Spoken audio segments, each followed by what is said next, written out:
একদিনে সব কিছু হবে না, আস্তে আস্তে ডে বাই ডে।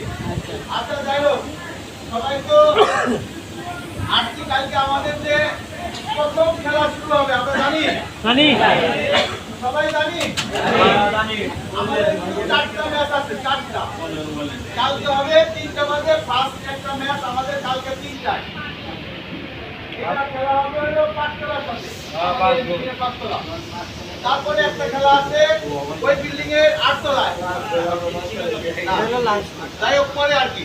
একটা আছে ওই বিল্ডিং এর 8তলায়, একটা আছে আমাদের এই ডিসেন্ট হাউস আছে, হাউসের সাথে, আর একটা আছে ফিনিশিং এর সাথে। আর কালকে যে একটা হবে শুক্রবারে আমাদের আরাম করবে। আরে মাঠে দেখা যায় অবশ্যই। এখন মাঠে ওইটা একটু কাজ দিয়ে এলাম আর মাঠে যাবো না, তাহলে হয়তো